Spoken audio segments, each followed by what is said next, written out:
Hello everyone, this is Swati Srivastava. Today I am going to discuss the pedagogy of mathematics. और आज का जो हमारा topic है वो है मेंसुरेशन. मेंसुरेशन में हम लोग को क्या क्या पढ़ना है बता दूं. ये सेकेंड यूनिट का पार्ट है. मेंसुरेशन में हमें क्यूब पढ़ना है, सिलेंडर पढ़ना है, कोन पढ़ना है और स्फीयर पढ़ना है. और इस चारों का हमें सरफेस एरिया और वॉल्यूम निकालना पड़ना है. अगर हम सेमेस्टर पॉइंट ऑफ व्यू से बात करें कि कैसे क्वेश्चन आते हैं, तो उसमें डायरेक्ट क्वेश्चन आते हैं. सारे क्वेश्चन जो आते हैं उसमें वो फॉर्मूला बेस होता है, चाहे वो वॉल्यूम पूछे या सरफेस एरिया पूछे, किसी का भी बस फॉर्मूले में पुट करना होता है और आंसर को निकालना होता है, फाइंड आउट करना होता है. तो पहले हम फॉर्मूला देख लेते हैं कि फॉर्मूला क्या क्या है क्यूब का, सिलेंडर का और कोन का, कैसे वॉल्यूम और कैसे एरिया, सरफेस एरिया नहीं फाइंड आउट करते हैं. फिर हम नेक्स्ट क्लास में क्वेश्चन और आंसर फाइंड आउट करेंगे. सबसे पहले क्यूब की बात करें, जिसको हम हिंदी में घन बोलते हैं. इसका वॉल्यूम जो होता है, वॉल्यूम ऑफ क्यूब, यहाँ पे फिगर भी है. ये क्यूब के साइड को हम ए से डिनोट करते हैं, किसी भी साइड को हम ए से डिनोट करते हैं. तो जो वॉल्यूम होता है क्यूब का, वॉल्यूम क्या होता है किसी भी चीज का, अगर जनरल में बात करें तो वॉल्यूम क्या होता है. वॉल्यूम होता है space occupied by the things. मतलब किसी भी चीज के द्वारा जो स्पेस ऑक्युपाई होता है उसको हम वॉल्यूम कहते हैं.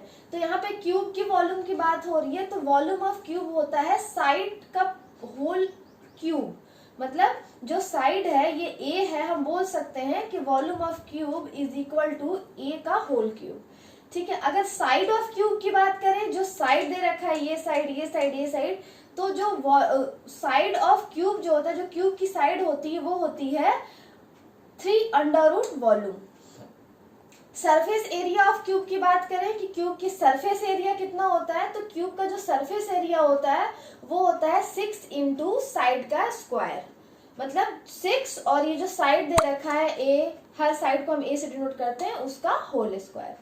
अब हम बात सिलेंडर की करें, तो ये सिलेंडर का फिगर है. सिलेंडर में 2 फैक्टर होते हैं हमारे, एक आर होता है और एक एच होता है. आर मतलब रेडियस और एच मतलब हाइट.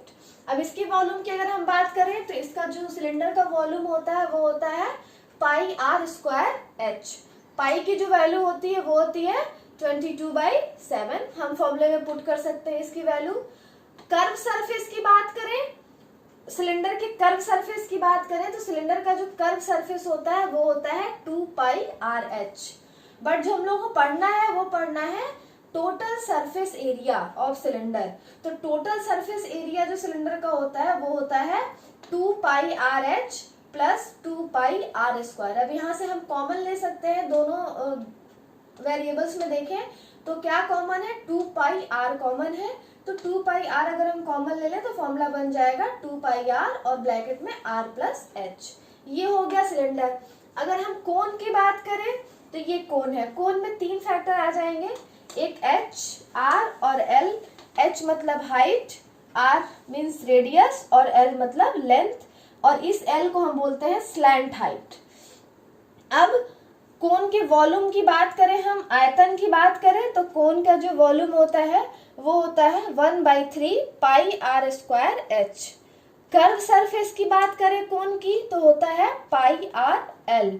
अगर टोटल सरफेस एरिया की बात करें तो होता है πRL प्लस πR². ये हो गया क्यूब, सिलेंडर, कोन.